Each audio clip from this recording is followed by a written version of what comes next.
আমি গত জুমায় যে বিষয় নিয়ে আলোচনা করে আসছিলাম, আপনারা হয়তো শুনেছেন, মনোযোগ দিয়ে বুঝেছেন, হয়তো আপনাদের মনে আছে।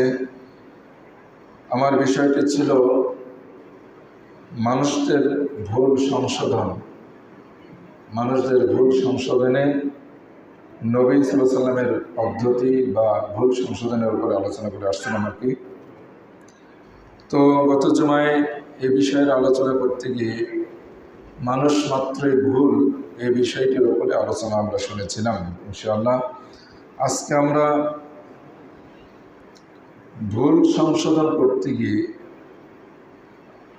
কিছু বিষয় মাথায় রাখতে হবে, কিছু বিষয় আমাদের মনে রাখতে হবে, এমন কিছু বিষয় নিয়ে আজকে আলোচনা করব ইনশাআল্লাহ। ভুল সংশোধনে আমাদের প্রয়োজনীয় পদক্ষেপ বা প্রয়োজনীয় অত্যন্ত গুরুত্বপূর্ণ কিছু বিষয়, যেগুলো আমরা সবসময় আমাদের মাথায় রাখব। ভুল মানুষেরই হবে, আমরা গত জুমায় শুনেছিলাম। এমনকি নবী রাসূল গণেরও ভুল হয়েছিল, সেটা আল্লাহ রাব্বুল আলামিনের পক্ষ থেকে আমাদের শেখার জন্যে, আমাদের ভুল সংশোধনের পদ্ধতি আবিষ্কারের জন্যে, সমাধান আল্লাহ রাব্বুল আলামিন আমাদের জন্য দেবেন, এই উদ্দেশ্যে নবী রাসূলগণও ভুল করেছিলেন। তবে তারাও মানুষ, তাদের যেভাবে যে কোনো কারণেই হোক না কেন তাদের ভুল হয়েছিল, কিন্তু তাদের ভুলে তারা স্থির ছিলেন না। তৎক্ষণাৎ আল্লাহ রাব্বুল আলামিন তাদের সমাধান করে দিয়েছিলেন। যেহেতু আল্লাহ রাব্বুল আলামিনের দূত হিসেবে, তারা বার্তাবাহক হিসেবে দুনিয়াতে মানুষের জন্য এসেছিলেন। তো আমরা সাধারণ মানুষ, আমাদের ভুল ভ্রান্তি হবে, এতে কোনো সন্দেহ নেই। কাজেই এই ভুল সংশোধনের পদক্ষেপ আমাদেরকে রাখতে হবে। আমরা যারা ভুল সংশোধনে যারা ইচ্ছুক, তাদের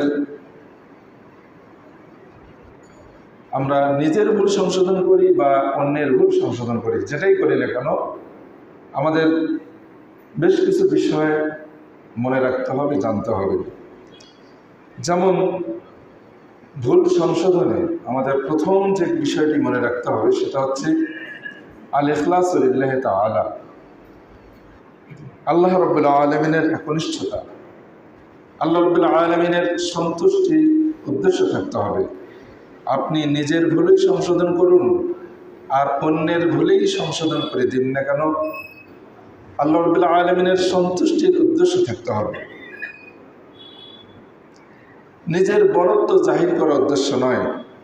আপনি মানুষের উপরে নিজের বড়ত্ব, কর্তৃত্বকে প্রমাণ করবেন, মানুষদের কাছ থেকে কিছু হাসিল করবেন, কিছু অর্জন করবেন, দুনিয়াবি বৈষয়িক কোনো কিছু তা আপনার লক্ষ্য উদ্দেশ্য থাকবে, এমনটা কখনো হওয়া যাবে না।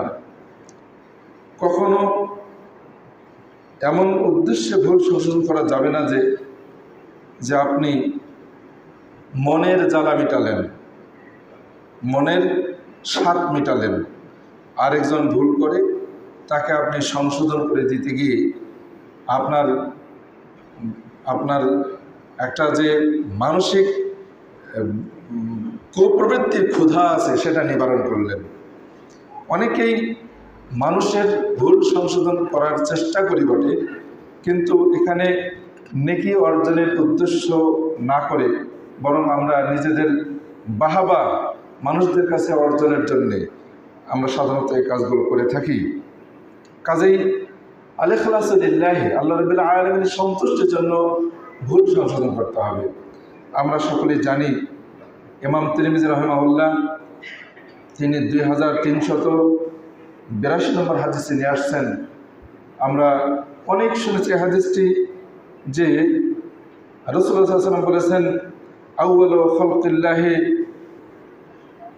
তুসাআরু বিহিমুন নার ইয়াউমাল কিয়ামা, কিয়ামতের দিনে সর্বপ্রথম যাদের দ্বারা জাহান্নামকে উদ্বোধন করা হবে, জাহান্নামের আগুন সর্বপ্রথম জ্বালানো হবে।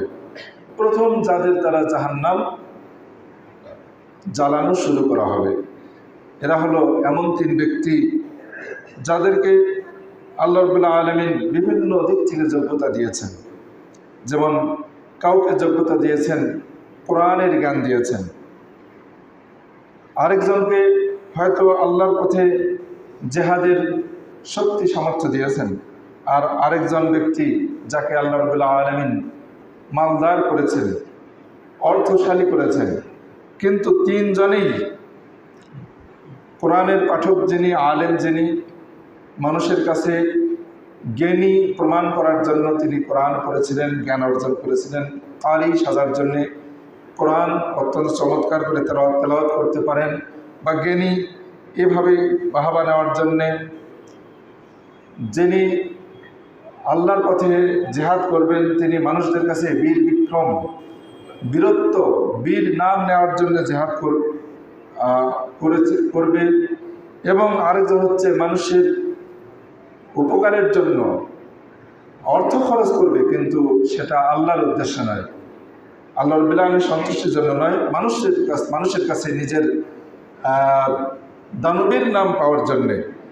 এইসব কারণে যখন 3 ব্যক্তি অনেক ভালো কাজ করবে, কিন্তু তাদের ভালো কাজগুলোর পেছনে আল্লাহ রাব্বুল আলামিনের সন্তুষ্টির উদ্দেশ্য না থাকার কারণে তাদের এই ভালো কাজগুলো আল্লাহ রাব্বুল আলামিন কবুল করবেন না, গ্রহণ করবেন না। কাজেই যিনি ভুল সংশোধন করব, নিজেরই হোক আর পরেরই হোক, যদি সেখানে ভুল সংশোধনের মধ্যে যদি নিজের কোনো বরত্ব জাহির করার উদ্দেশ্য থাকে, মনের ঝাল মেটানোর উদ্দেশ্য থাকে, মানুষের কাছে কিছু লাভের উদ্দেশ্য থাকে, তাহলে তার এই ভুল সংশোধন ব্যাহত হবে। নিয়াত সঠিক না থাকার কারণে আল্লাহর পক্ষ থেকে নেকি অর্জন হবে না, মানুষদের মধ্যে তার তাসির হবে না, কোনো ক্রিয়া করবে না, মানুষরা তার এই ভুল সংশোধনের নসিহাত সে নিজের ভুলেই সংশোধন করবে না কেন, তার ভুল সংশোধন করা থেকে আর কেউ সংশোধন করবে না, বা তার নসিহাত শুনে আর কেউ তার এই নসিহাত গ্রহণ করবে না, এর তাসির হবে না, আল্লাহর পক্ষ থেকে নেকি অর্জন হবে না। যে কারণে এই নিয়াতের গলত বা ভুল থাকার কারণে তার অনেক বড় একটা ভালো কাজ আল্লাহর কাছে গ্রহণযোগ্য হবে না। এজন্য ভুল সংশোধনে আমাদেরকে এই বিষয়টি মাথায় রাখতে হবে। আমরা আল্লাহ রাব্বুল আলামিনের সন্তুষ্টির জন্য করব। আপনি আপনার সালাতে ভুল করেন, কেউ যদি আপনার সালাতের ভুল যদি ধরিয়ে দেয়, যিনি ধরিয়ে দেবেন তার উদ্দেশ্য থাকবে তাকে, যার ভুল হলো তাকে ছোটটা করা, আর যাকে ভুলটা ধরিয়ে দেওয়া হবে তিনি সেটাকে সাদরে অত্যন্ত আনন্দের সাথে তার গ্রহণ করা উচিত। আমাদের এ বিষয়টি অত্যন্ত খুব ভালোভাবে মাথায় রাখতে হবে। কাজেই ভুল সংশোধনের মধ্যে যে অনেক বড় একটা কল্যাণমূলক কাজ, নবীওয়ালা কাজ, এই কাজটি আমাদের যেন ব্যাহত না হয়, নষ্ট না হয়। আল্লাহ আমাদেরকে তার সন্তুষ্টির জন্যই ভুল সংশোধনের তৌফিক দান করুন, আমিন। দ্বিতীয় যে বিষয়টি মাথায় রাখতে হবে তা হচ্ছে, গত জুমাতে আমরা হাদিসটি শুনেছিলাম, ইমাম তিরমিজি হাদিসটি নিয়ে এসেছেন 2499 নম্বর হাদিসে আল্লাহ রাসূল বলেছেন, কুল্লু বানি আদম খাত্তাউন ওয়া খায়রুল খাত্তাইনা আত-তাওয়াবুন। আমরা এই হাদিসটা অনেক শুনেছি। হাদিসটি নিয়ে একটু আমরা যারা ভুল সংশোধন করতে চাই তারা কি মাথায় রাখবে, এই হাদিসটা নিয়ে আমরা কি চিন্তা করব। রাসূলুল্লাহ সাল্লাল্লাহু আলাইহি ওয়াসাল্লাম বলেছেন, আদম সন্তানের প্রত্যেকেই ভুল করবে, এমন নয় যে অমুক করবে না তমুক করবে না, এভাবে আল্লাহ রাসূল সাল্লাল্লাহু আলাইহি ওয়াসাল্লাম হাদিসে কোনো ব্যতিক্রম কোনো কিছু উল্লেখ করেননি। বলেছেন যে আদম সন্তান প্রত্যেকেই ভুল করবে, এমন কেউ নাই যে তার ভুল ভ্রান্তি নাই। এমনকি নবী রাসূলগণ পর্যন্ত তাদের পারিবারিক, সামাজিক, ব্যক্তিগত জীবনে হলেও, দিনের বিষয় নয়, ব্যক্তিগত জীবনে হলেও নবী রাসূলগণের মাধ্যমেও ভুল ভ্রান্তি হয়েছে। আদম সন্তানের কেউ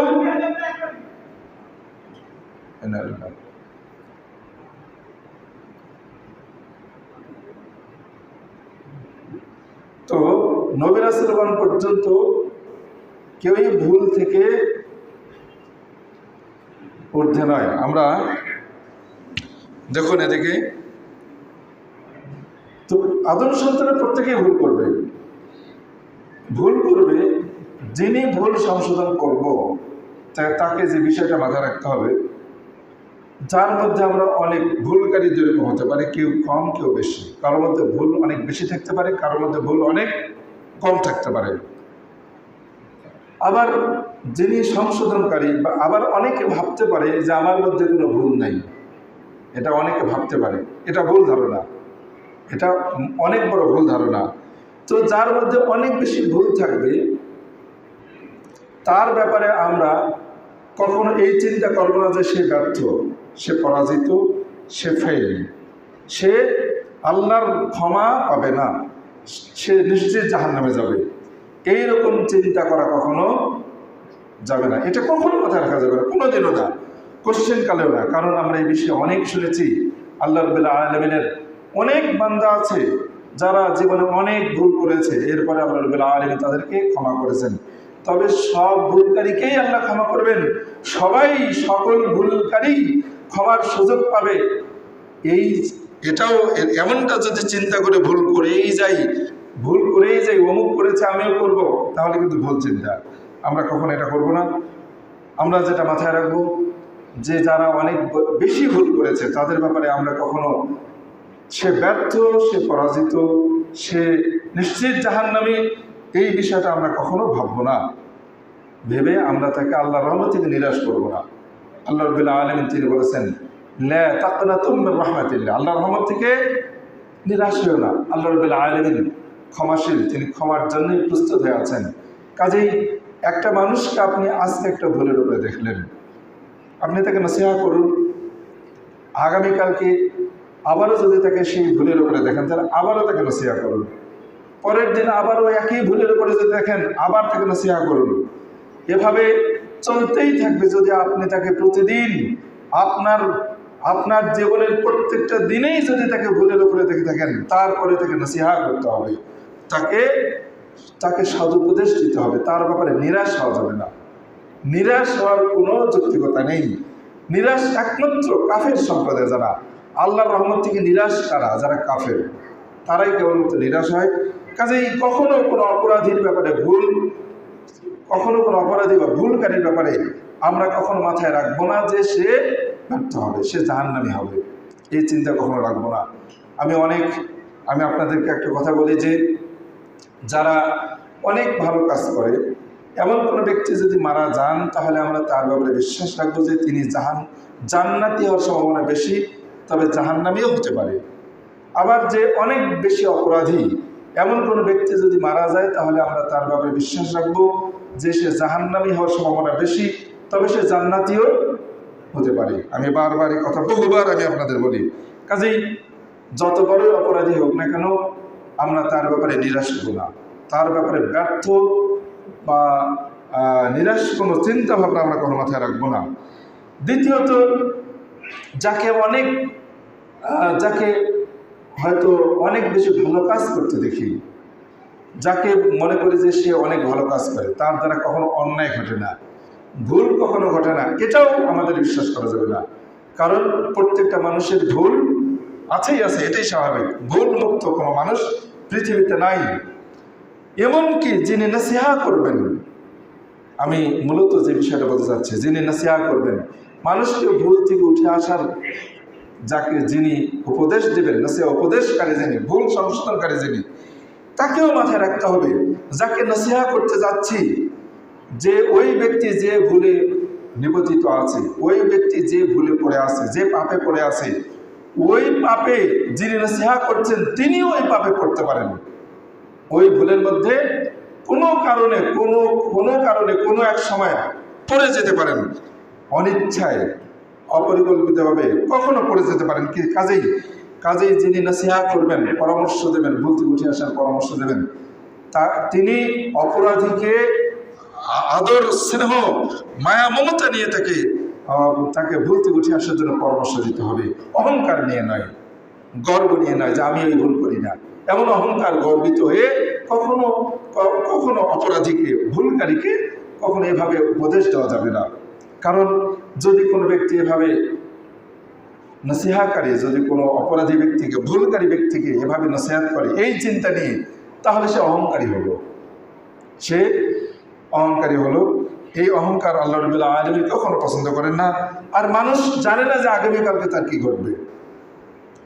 কাজে আমরা এই বিষয়গুলো মাথায় রাখবো।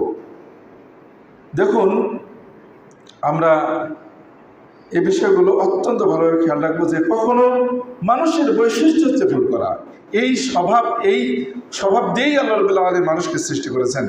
আদম আলাইহিস সালামকে আল্লাহ রাব্বুল আলামিন সৃষ্টি করে জান্নাতে রেখে দিলেন। যদিও আল্লাহ রাব্বুল আলামিনের উদ্দেশ্য হচ্ছে আদম এবং তার সন্তানদেরকে পৃথিবীতে, আমাদেরকে পৃথিবীতেই পাঠাবেন, তিনি পৃথিবী আবাদ করবেন, এটাই তার উদ্দেশ্য। কিন্তু জান্নাতে রেখে দিলেন, তার মাধ্যমে ভুল হবে, সেই ভুলের মাধ্যমে আমরা দুনিয়াতে আসব। এটা আল্লাহ রাব্বুল আলামিনের সিদ্ধান্ত, কিন্তু অপরাধটা হবে আমাদের মাধ্যমে।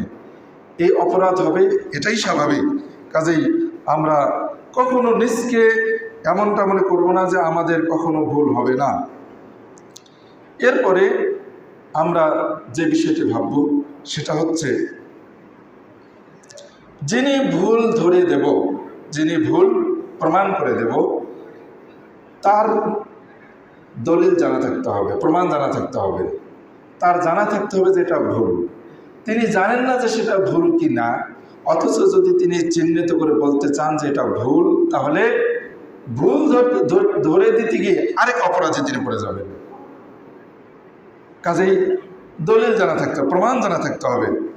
এমন এর পিছনে একটি হাদিস আমি আপনার সামনে তুলে ধরবো। হাদিসটি ইমাম বুখারী সহিহুল বুখারীর 467 নম্বর হাদিসে আসছে।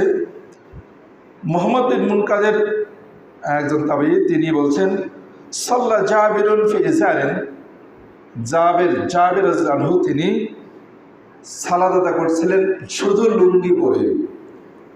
তিনি লুঙ্গি পরে পিঠের দিকে, কাঁধের দিকে লুঙ্গিটা বেঁধে দিয়েছেন। লুঙ্গিটা প্রশস্ত ছিল, তো শুধু লুঙ্গি পরে লুঙ্গিটা কাঁধে বেঁধে দিয়েছেন, যাতে করে গলা সহ বন্ধ থাকে, ফাঁক না থাকে, নিজের লজ্জাস্থান প্রকাশ পেয়ে না যায় যেন। এই জন্য তিনি কাঁধের দিকে করে লুঙ্গিটা বেঁধে দিয়ে বেশ কিছু মানুষের মাঝে তিনি এভাবে সালাত আদা করছেন, সাহাবী জাবের রাদিয়াল্লাহু আনহু। তো তিনি এভাবে সালাত আদায়ের পেছনে তার কারণ হচ্ছে যে এক কাপড়ে সালাত আদা করা বৈধ, এটা মানুষকে দেখানোর জন্য তিনি এইভাবে সালাত আদা করছিলেন।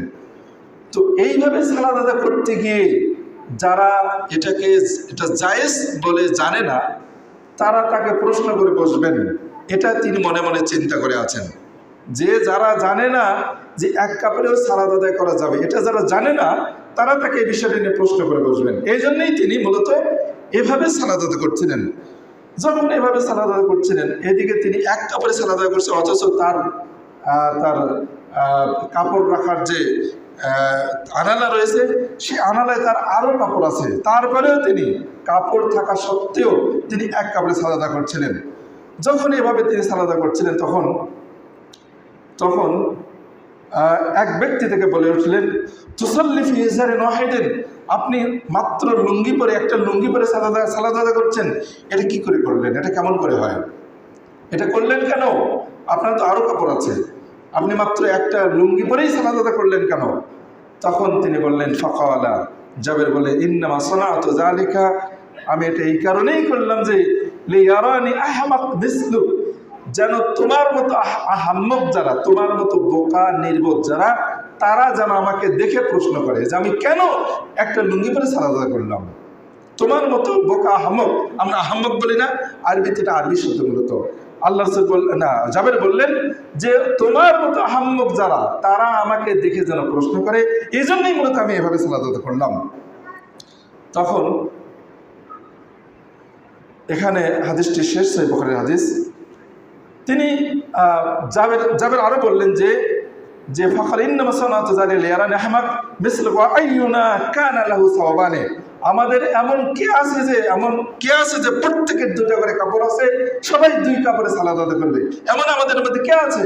অর্থাৎ আমাদের মধ্যে সকলেই এমন নয় যে প্রত্যেকের দুইটা করে কাপড় আছে। তিনি আরো বর্ণনা করলেন আল্লাহ রসুলের যুগে, যখন তিনি বলে আমরা রসুলের যুগে দেখেছি আল্লাহ রসুলের সময় আমরা অনেকেই এক কাপড়ে সালাত আদায় করেছি। সাহাবাদের মাত্র একটা কাপড় ছিল, অনেকের এক কাপড়ে সালাত আদায় করেছি। কাজেই এক কাপড়ে সালাত আদায় জায়েজ, এটা দেখানোর জন্য আমি এই কাজটা করলাম। এখানে আমরা জাবের তিনি ভুল সংশোধন করলেন। এক ব্যক্তির যেটা জায়েজ সেটাকে তিনি নাজায়েজ বলে জানতেন, এই নাজায়েজ বলে জানতেন, সেটাকে সংশোধন করার জন্য জাবের জানু তার উত্তম কাজটা ছেড়ে দিয়ে জায়েজটা করলেন। উত্তম কাজটা ছেড়ে দিয়ে জায়েজটা করলেন। উত্তম কি? দুই কাপড়ে সালাত আদায়, যদি দুই কাপড় থাকে অবশ্যই দুই কাপড়ে সালাত আদায় করা উত্তম, কিন্তু তিনি জায়েজটা করলেন। কেন করলেন?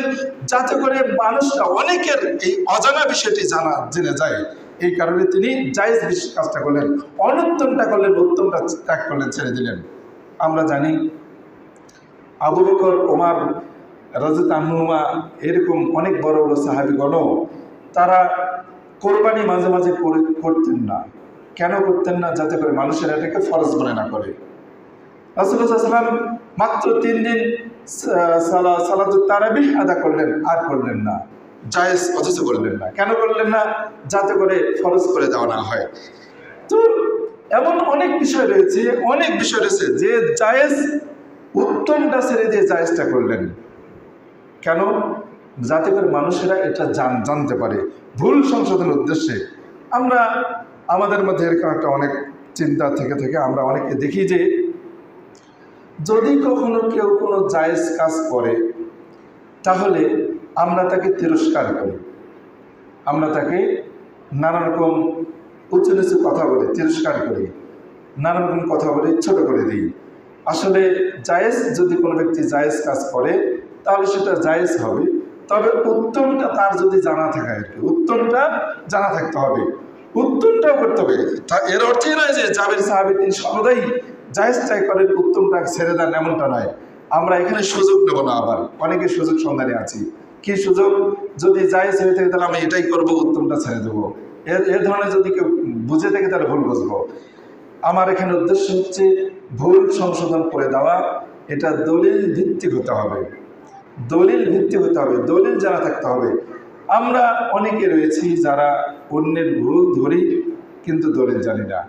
যদি আপনি দলিল জেনে থাকেন তাহলে ভুলটা ধরে দিতে হবে, দলিল জানা না থাকলে নয়।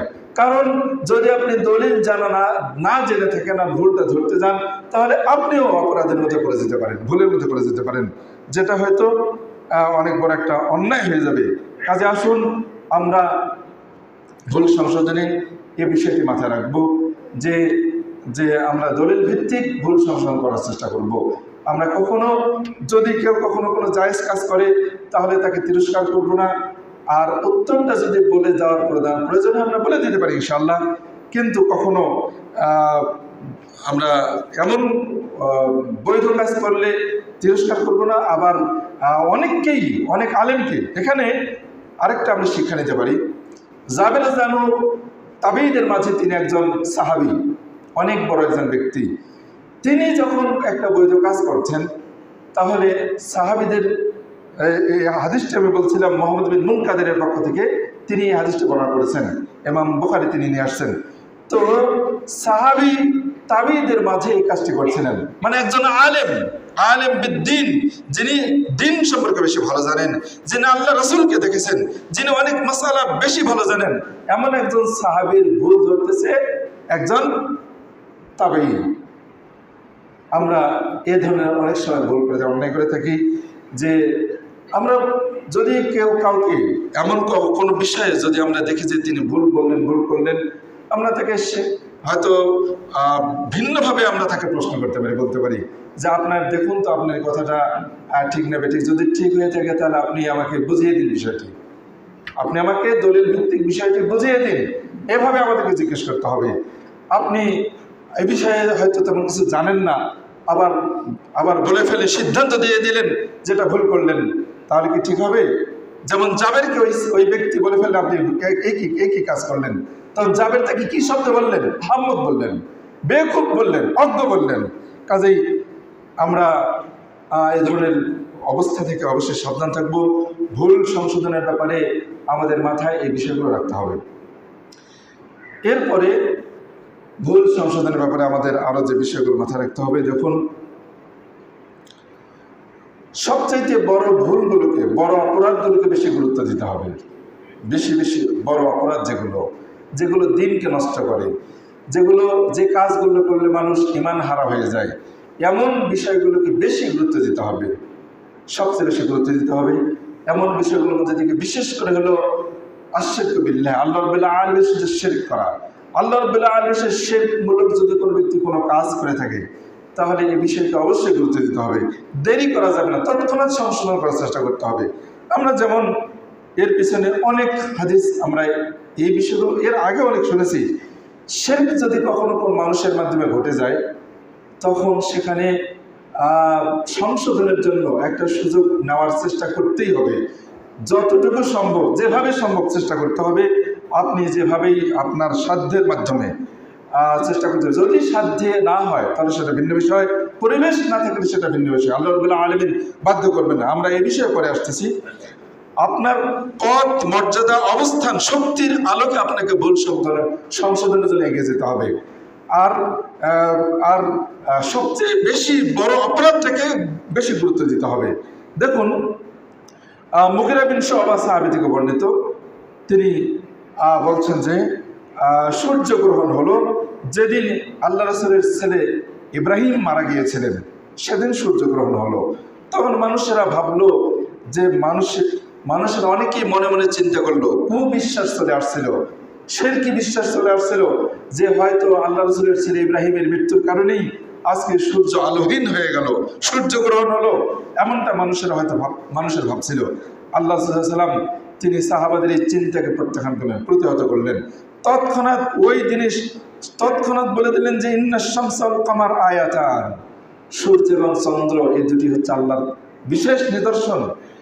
এই আল্লাহর নিদর্শন সমূহের মধ্যে থেকে, অসংখ্য নিদর্শন সমূহের মধ্যে থেকে দুটি নিদর্শন, লা ইয়াকসিফানি লিমাউতি আহাদিন, কারো কোনো মৃত্যুর কারণে, ওয়ালা লিহায়াতি, কারো কোনো জন্মের কারণে, মৃত্যুর কারণে কখনো সূর্যগ্রহণ হয় না। যখন তোমরা এই সূর্যগ্রহণ দেখবে, তনফাদুল্লাহ ওয়া সাল্লু, তখন তোমরা আল্লাহর কাছে দোয়া করো আর সালাত আদায় করো, হাত্তা ইয়ানজালিয়া, যতক্ষণ না সূর্য আবার খুলে যায়, সূর্য তার আলো দেয়, চন্দ্র তার আলো দেয়, এই পর্যন্ত তোমরা সালাত আদায় করো। সহিহ বুখারী 1161 নম্বর হাদিস। এখানে ওই দিন আল্লাহ রাসূলের ছেলে ইব্রাহিম মৃত্যুর পর সূর্যগ্রহণ হলো। আল্লাহ সাল্লাম তিনি তার ছেলের কাফন দাফন বাদ দিয়ে তিনি আগে সূর্যগ্রহণে সালাত আদায় করেছিলেন। মানে মানুষের এখানে আরো তিনি মানুষের তৎক্ষণাৎ তিনি বিশ্বাসকে প্রতিহত করেছিলেন যে এটা একটা শিরকি বিশ্বাস, এই বিশ্বাস কখনো রাখা যাবে না। সাথে সাথে মানুষদেরকে সংশোধন করে দিয়েছিলেন। এরকম সাহাবারা আল্লাহ রাসূলের সাথে কোনো এক যুদ্ধে যাচ্ছিলেন, রাস্তায় এক জায়গায় বিশ্রাম নিচ্ছিলেন, সেখানে একটা গাছ ছিল, সেই গাছের মধ্যে তারা তরবারি ঝুলিয়ে রাখার জন্য আল্লাহ রাসূলের কাছে অনুমতি চাইলেন। তিনি বললেন, হে আল্লাহ রাসূল, আমরা সেই আগের যুগের মুশরিকদের যেমন তরবারি ঝুলে রাখার একটা জায়গা ছিল, যা তো অনুমতি ছিল, আমাদের জন্য একটা গাছ নির্ধারণ, ওই গাছে আমরা তরবারি ঝুলিয়ে রাখবো। আল্লাহ রাসূল সাল্লাল্লাহু আলাইহি ওয়াসাল্লাম তিনি আশ্চর্য বললেন, সুবহানাল্লাহ, তোমরা কি বললে যে যে যে তোমরা এমন কথা বললে, হাজা কামা ক্বালা কওম মুসা, এটা তো মুসার মতো কথা, মুসার সম্প্রদায়ের মতো কথা বললে। মুসার সম্প্রদায় বলেছিল যে মুশরিকদের যেমন অনেক ইলাহ আছে, আমাদের জন্য একটা ইলাহ নির্ধারণ করে দিন, আমরা সেই ইলাহর পূজা করব, মুশরিকদের মতো সেই ইলাহকে আমরা রাখবো। এভাবে মুসার সম্প্রদায় মুসাকে বলেছিল। সেরকম তোমরা আমার কাছে প্রশ্ন করছো। এইভাবে আল্লাহ সাল্লাল্লাহু আলাইহি ওয়াসাল্লাম তিনি এরকম সাহাবাদের শিরকের চিন্তা চেতনা, এরকম অনেক ঘটনা আসছে, আমি সংক্ষেপ করছি। এরকম অনেক এই ধরনের ভয়ঙ্কর চিন্তা চেতনাকে আল্লাহ সাল্লাল্লাহু আলাইহি ওয়াসাল্লাম তৎক্ষণাৎ তিনি প্রতিহত করেছেন, বলেছেন যে এটা কুফরি কাজ, এটা শিরকি কাজ, এ কাজ করা যাবে না। তৎক্ষণাৎ আল্লাহ সাল্লাল্লাহু আলাইহি ওয়াসাল্লাম সমাধান দিয়েছেন, সিদ্ধান্ত দিয়েছেন, এটা চলবে না। এক সাহাবী আল্লাহ রাসূল সাল্লাল্লাহু আলাইহি ওয়াসাল্লামের কাছে এসে তিনি এক ব্যক্তিকে আল্লাহ রসুলের সামনে এসে ডাকা হচ্ছিল। কি বলে ডাকা হচ্ছিল? আব্দুল হাজার বলে। হে আব্দুল হাজার, হে আব্দুল হাজার। আব্দুল হাজার মানে হচ্ছে পাথরের দাস, পাথরের বান্দা। আল্লাহ সাল্লাম তিনি আশ্চর্য বললেন যে যে কি বললেন, লা লা আনতা আব্দুল্লাহ, তুমি আব্দুল হাজার নও, তুমি হলো আব্দুল্লাহ। তৎক্ষণাৎ তার নাম পরিবর্তন করে দিলেন সাথে সাথে, কারণ এর মধ্যে শিরকের গন্ধ আছে। তৎক্ষণ আল্লাহ রসুল সেই নামটি পরিবর্তন করে দিলেন। বোঝা যাচ্ছে যে শিরকি মানুষরা, আমরা যখন মানুষের ভুল সংশোধন করে দিতে যাব, আমরা খেয়াল করব যে সবচেয়ে বড় ভুল কোন বিষয়টি আছে, সেই বিষয়টি আগে চিহ্নিত করে, সেটাকে আগে চিহ্নিত করে সেটা থেকে মানুষদের উঠিয়ে নিয়ে আসার চিন্তা করব। তারপর আমরা পরবর্তী ধাপে চলে যাব। এরপরে আমরা যারা ভুল সংশোধন করতে চাই, আমাদের মধ্যে যে বিশ্বাস রাখতে হবে, যে বিষয়টি ভাবতে হবে, সেটা হচ্ছে একটু আগে আমি বলছিলাম যে যার যার যার পথ, যার যার স্থান, যার যার অবস্থানে থেকে তাকে ভুল সংশোধনের চিন্তা করতে হবে। আপনার স্থান একটা, আপনি আরেকটা স্থানের ভুল সংশোধন করার জন্য যদি আপনি চিন্তা করেন তাহলে হবে না। আপনি যদি পার্শ্বের বাড়ির কোনো ভাইয়ের, কোনো অন্য কোনো প্রতিবেশীর কোনো ছেলেকে, মেয়েকে, স্ত্রীকে যদি মারপিট করে সংশোধন করে দিতে চান, তাহলে কি হবে? অন্যের পরিবারকে নিয়ে আপনি পরামর্শ দিতে পারেন, কিন্তু আরেকজনকে আপনি কখনো শাসন করে, যেখানে আপনার শাসনের অধিকার নাই, এমন জায়গায় যদি আপনি শাসন করতে যান, তাহলে ভুল সংশোধন করতে গিয়ে উল্টো হয়ে যাবে, ফিতনা সৃষ্টি হবে। কাজেই ভুল সংশোধনের ক্ষেত্রে আপনি যে স্থানে, সেই স্থানকে নিয়ে আগে ভাবুন। দেখবেন যে আপনার সঙ্গী যিনি, আপনার সাথে যিনি, সঙ্গীর ভুল সংশোধনে হয়তো বেশি গুরুত্বপূর্ণ ভূমিকা থাকতে পারে।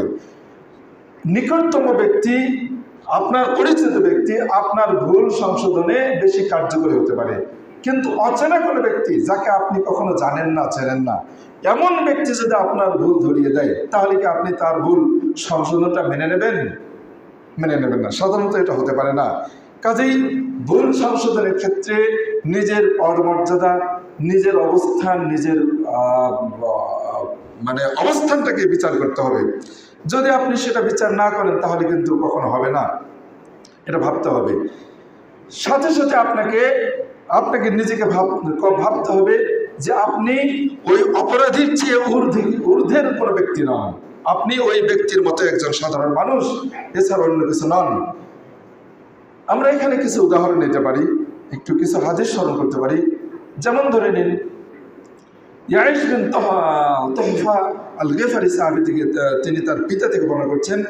তিনি বলছেন যে দেবতু রাসূলুল্লাহ, আমি আল্লাহ রাসূলের মেহমান হলাম, তার কাছে মেহমান হলাম। তো ফাখারাজা রাসূলুল্লাহ ফিল লাইলি ইয়াতাআহাদু দাইফাহু, তিনি রাতের বেলায় তিনি তার ঘর থেকে বের হয়ে মেহমানদের পর্যবেক্ষণ করছেন। দেখছেন যে মেহমান, কতগুলো মেহমান আছে, কে কে আছে, মেহমানদের পর্যবেক্ষণ করছেন। বোঝা গেল আল্লাহ সাল্লাল্লাহু আলাইহি ওয়াসাল্লামের নিয়মিত হয়তো মেহমান থাকে, মেহমানদের মেহমানদারি করেন। হাদিসটি ইমাম আহমদ নিয়ে এসেছেন, ইমাম তিরমিজি নিয়ে এসেছেন 2798 নম্বর হাদিসে। তো তিনি মেহমানদের দেখছেন যে মেহমান কতগুলো, কেমন, কে কে আছে। তো এই সাহাবী বলছেন, রাসূলুল্লাহ আমাকে দেখতে পেলেন, মুনবাতিহান আলা বাতনি, আমি আমার পেটকে মাটির দিকে ঠেকিয়ে উপর হয়ে মাটির দিকে পেটকে করে, পিঠ উপর দিকে করে আমি শুয়ে আছি। এভাবে শুয়ে থাকা আল্লাহ রাসূল আমাকে দেখা মাত্রই রকাজানি, তিনি আমাকে পা দিয়ে গুঁতা মারলেন। পা দিয়ে গুঁতো মেরে অকালা বললেন, লা তাস্তাদে হাজি জেজাআতা, তুমি এইভাবে ঘুমাও না, এইভাবে শো না, কেননা এইভাবে শুইলে আল্লাহ রাগ করেন। এই শোয়াটা আল্লাহকে রাগের মধ্যে, ক্রোধের মধ্যে ফেলে দেয়। অন্য হাদিসে আসছে যে এই শোয়াটি হচ্ছে জাহান্নামীদের শোয়া, এইভাবে শোয়াটা ঠিক নয়। আমি যে লেখা থেকে আপনাদেরকে এই কথাগুলো শোনাচ্ছি, এই লেখাটি হচ্ছে শেখ সালেহ আল মুনাজ্জেদ, আরবের অনেক বড় একজন লেখক। তিনি এইভাবে অনেকগুলো হাদিস নিয়ে আসছেন। এই হাদিসগুলোর দ্বারা তিনি যে বিষয়টি, যে মাসালাটি সাব্যস্ত করতে চাচ্ছেন, সেটা হচ্ছে যে রাসূলুল্লাহ সাল্লাল্লাহু আলাইহি ওয়াসাল্লাম সাহাবীকে পা দিয়ে গুতা মারলেন, পা দিয়ে মারলেন, মেরে তাকে সাবধান করলেন এইভাবে শোনা। আমরা যদি আল্লাহ রাসূল পা দিয়ে আঘাত করছেন তার এক সাহাবীকে, আমরা যদি মসজিদে এসে কাউকে এভাবে উপর হয়ে শুয়ে থাকতে দেখে, যেহেতু আল্লাহ রাসূল পা দিয়ে আঘাত করেছেন, আমরাও আরেকজনকে পা দিয়ে আঘাত করে তাকে সংশোধন করব। এই চিন্তা যদি মাথায় রাখি, তাহলে কি ওই ব্যক্তি আপনার এভাবে পায়ে আঘাত করা সহ্য করবেন? সহ্য করবেন না। রাসূল সাল্লাল্লাহু আলাইহি ওয়াসাল্লাম তিনি যে স্থানে আছেন, তাকে আল্লাহ রাব্বুল আলামিন যে মর্যাদা, যে সম্মান দিয়েছেন, ওই সাহাবীকে এভাবে সংশোধন করে দেওয়াটা, ওই সাহাবী কি কষ্ট পেয়েছেন, আনন্দিত হয়েছেন? আনন্দিত হয়েছেন। আপনি আমি কোন সাধারণ ব্যক্তি এভাবে যদি কখনো সংশোধন করে দিতে যাই, আরেকজনকে আঘাত করে, তাহলে কি তিনি সংশোধন হবেন না আরো ফিতনা বৃদ্ধি পাবে? ফিতনা বৃদ্ধি পাবে। এখানে তিনি এভাবে বিষয়টি প্রমাণ নিয়ে আসছেন। সহিহ বুখারীতে 5632 নম্বর হাদিস আসছে। এখানে ইবনে আবি লাইলা তিনি বলছেন, হুযায়ফা সাহাবী ইয়ামানে ছিলেন। ইয়ামানে থাকা অবস্থায় তিনি তিনি পানি চাইলেন। ইয়ামানে তিনি অবস্থান করছিলেন, তিনি পানি চাইলেন উপস্থিত মানুষদের কাছ থেকে। তিনি একজন সাহাবী, আল্লাহ রাসূলের মৃত্যুর পরের ঘটনাটি। ইয়ামানে থাকা অবস্থায় তিনি পানি চাইলেন। ফাতাহু দিহকান বিকাদাহিন বিকাদাহি ফিদ্দা, একটা রূপার পাত্রে করে দেহকান নামক এক ব্যক্তি তাকে পানি দিলেন, রূপার পাত্রে করে। ফারামাহু বিহি, হুযায়ফা সাহাবী ওই পাত্রটা ফেলে দিলেন। পরের আরেকটা হাদিস আসছে, ইমাম আহমদ তিনি নিয়ে আসছেন এই হাদিসটিকে, মুসনাদ আহমদে নিয়ে আসছেন। ওই পাত্রটা, পানির গ্লাসটাকে ওই ব্যক্তির চেহারায় ছড়িয়ে দিয়েছিলেন তিনি। হুযায়ফা সাহাবী চেহারায় মেরে দিয়েছিলেন পাত্রের পানির গ্লাসটিকে। আর বললেন, তাকে জিজ্ঞেস করলেন, ওই ব্যক্তি জিজ্ঞেস করলেন, আপনি এভাবে কেন ফেলে দিলেন? তখন তিনি বললেন, ইন্নিলাম আরমিহি, আমি এটা এই কারণে ফেলে দিলাম যে আমি তো তোমাদেরকে এটা থেকে নিষেধ করেছি, তারপরেও কেন তোমরা শোনোনি? কারণ ওয়াইন্নান নবী সাল্লাল্লাহু আলাইহি ওয়াসাল্লাম নাহানা, কারণ নবী সাল্লাল্লাহু আলাইহি ওয়াসাল্লাম আমাদেরকে নিষেধ করেছেন আনিল হারির দিবাস, মানে রেশমের মোটা এবং চিকন পোশাক থেকে, এবং এবং সোনা রূপার পাত্রে পান করতে আল্লাহ রাসূল আমাদেরকে নিষেধ করেছেন। আর বলেছেন এই জিনিসগুলো কাফেরদের জন্য দুনিয়াতে, আর এই জিনিসগুলো পরকালে হলো আমাদের জন্য। এগুলো পরকালে, কিয়ামতের পরকালে আমাদের জন্য। কাজেই এগুলোতে পান করাটা এটা কাফেরদের বৈশিষ্ট্য, আমাদের নয়। এভাবে তিনি পাত্রটি ছুঁড়ে ফেলে দিলেন। শেখ সালেহ মুনাজ্জের তিনি বোঝাতে চাচ্ছেন, আমরা যদি কাউকে এভাবে দেখে অন্যায় কোনো জিনিসপত্র ব্যবহার করতে দেখে, কোনো মেহমানের বাড়ি, আত্মীয়ের বাড়িতে গেছেন, সেখানে গিয়ে যদি আপনি কোনো অন্যায় এমনটা দেখেন আর এইভাবে যে ছুঁড়ে ফেলে দেন, তাহলে কি ঘটবে ভাই বলুন তো দেখি? ফিতনা সৃষ্টি হবে, ঝগড়া ফাসাদ বা অন্যায় দ্বন্দ্ব কোনো সৃষ্টি হবে না, সংশোধন হবে। কোনটি? সংশোধন হবে না। সংশোধন হবে কি? সংশোধন হবে না, বরং বিশৃঙ্খলা সৃষ্টি হবে। এটা করা যাবে না। যিনি যেমন পদের, যিনি যেমন মর্যাদার, তাকে সেই মর্যাদার আলোকে তাকে ভুল সংশোধনের জন্য এগিয়ে যেতে হবে। এভাবে আরো এরকম অনেক দলিল আছে। আমি হাদিসগুলো সব আপনাদেরকে বলতে চাচ্ছি। আজকের সময় শেষ, আগামী জুমায় ইনশাআল্লাহ আমরা শোনার চেষ্টা করব। দেখুন, এভাবে অনেক খুব চমৎকার কিছু কথা আসছে, যেগুলো হয়তো আমরা অনেকে অনেক ঘটনা জানি বা অনেক ঘটনা জানি না। এরকম আরেকটি কথা বলে শেষ করতে চাচ্ছি। সহিহ বুখারীতে আসছে 1084 নম্বর হাদিসে, ফাতুল বারীতে আসছে 5ম খণ্ডের 1084-তে সহিহ বুখারীর হাদিস। দেখুন, সিরিন একজন তাবেঈ। তিনি ছিলেন দাস ছিলেন আনাস বিন মালিক সাহাবীর। আনাস বিন মালিক ছিলেন অনেক বড় সম্পদশালী ব্যক্তি, অনেক বড় সম্পদের অধিকারী। তার জন্য আল্লাহ রাসূল দোয়া করেছেন, আল্লাহ মাকসির মালাহু ওয়ালা ওয়ালাদা, হে আল্লাহ তার মাল আর সন্তান বৃদ্ধি করে দিন। এই জন্য আনাস রাদিয়াল্লাহু অনেক সম্পদ হয়েছিল, অনেক নাতি পুতি ছেলে মেয়ে ভরে গিয়েছিল। আল্লাহ রাসূল এই দোয়া তার জন্য 100 আল্লাহ রাব্বুল আলামিন কবুল করেছিলেন। তো আনাস রাদিয়াল্লাহু তিনি, তার দাস ছিল সিরিন। এই দাস প্রথা, যদি আল্লাহ রাব্বুল আলামিন কোরআনে একটা আয়াত বলেছেন যে যদি দাসের মধ্যে ভালো কিছু দেখো, ইসলামের কাজ দেখো, মুসলিম যদি সে হয়ে থাকে, যদি সে ভালো সৎ আমলকারী হয়ে থাকে, এমন যদি দাস হয়, তাহলে সে ওই এমন দাসের সাথে চুক্তি করে তাকে আজাদ করে দেওয়ার জন্য সে স্বাধীন হয়ে যাক, একজন স্বাধীন মুসলিম হয়ে যাক। তো এই সিরিন, এই দাস আনাস সাহাবীর মতো একজন ব্যক্তি, যদিও সাহাবীদের ভুল ধরার আমাদের ক্ষমতা নেই, তারা তাদের জীবনে যা কিছু করেছেন, আমাদের তাদের এক মুষ্টি আল্লাহর পথে দান আমাদের পাহাড় সমপরিমাণ সোনা দানও সমান নয়। কিন্তু শিক্ষা গ্রহণের জন্য আমরা এই ঘটনা শুনব। আনাসের কাছে সিরিন দাস তিনি আনাসের কাছে প্রস্তাব দিলেন যে আমাকে আজাদ করে দিন, স্বাধীন করে দিন। আনাস রাদিয়াল্লাহু তার এই প্রস্তাবটা গ্রহণ করলেন না। তখন সিরিন ওমর রাদিয়াল্লাহু তিনি তখন খেলাফত, তিনি তখন খলিফা, ওমরের কাছে সিরিন বিচার নিয়ে চলে গেলেন। যখন ওমরের কাছে বিচার নিয়ে চলে গেলেন, ওমর আনাসকে ডেকে পাঠালেন। আনাস যখন ওমরের কাছে আসলেন, ফাদরাবহু বিদ্দুররা, আনাসকে তিনি লাঠি দিয়ে মারলেন। সাহাবীকে মারলেন, একেবারে জ্বলন্ত প্রমাণ, সহিহ বুখারীর হাদিস। সাহাবীকে মারলেন। ওমর এত কঠিন ছিলেন, তো তিনি দুররা মারলেন আনাসকে, মেরে বললেন ছিল ওমর। ওমর একটি আয়াত তেলাওয়াত করলেন, ফাকাতিবুহু মিন আলিমতুম ফিহিম খায়রা, যে দাসের মধ্যে যদি তোমরা কল্যাণ কিছু দেখে থাকো, তাহলে তাদেরকে আজাদ করে দেওয়ার জন্য, স্বাধীন করে দেওয়ার জন্য চুক্তি করো। এই আয়াতটি তিনি তাকে পড়ে শোনালেন। যখন পড়ে শোনালেন, হয়তো আনাসের জন্য এই আয়াতটি হয়তো উপলব্ধি করতে পারেননি বা বোঝেননি। যে কোনো কারণে হোক না কেন, মানুষের ভুল থাকবে, মানুষের ভুল থাকবে কিনা। আনাসের জন্য এটি ভুল ছিল, ভুল তিনি বুঝতে পেরেছিলেন। তো যাই হোক, ওমর তাকে ভুলটা ধরিয়ে দিলেন। ওমর তাকে ভুলটা ধরিয়ে দিলেন, যাও আচ্ছা ঠিক আছে, তুমি যাও, আপনারা তাকে সহযোগিতা করবেন, দেখবেন, যাও।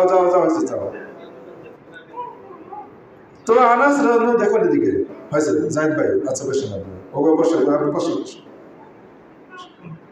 আল্লাহ দয়া করো, ও এখনই চাচ্ছে এমনটা না। তো দেখুন, আমরা যা হোক, আমরা এখানে যেটা বুঝতে পারছি,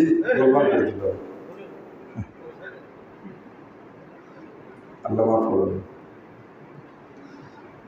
তো দেখুন, আমরা যতটুকু শুনলাম, সময় অনেক নিয়ে ফেললাম। আল্লাহ আমাদেরকে ভুল সংশোধনের ব্যাপারে নিজের অবস্থান, নিজের অবস্থা বা নিজের পদমর্যাদা, নিজের কি অবস্থা আছি, আরেকজনকে যার কাছে ভুল আমি ধরে দিতে যাচ্ছি, সে আমার ভুল ধরে দেওয়াটা মানবে কিনা, তার কি অবস্থায় আছে সেটা ভাবতে হবে। ভেবে চিন্তে ভুল ধরে দেওয়ার জন্য আমাদেরকে এগিয়ে যেতে হবে। আল্লাহ আমাদেরকে এই বিষয়গুলো বোঝার উপলব্ধি করা তৌফিক দান করুন। আমিন আমিন রহমতুল্লাহ।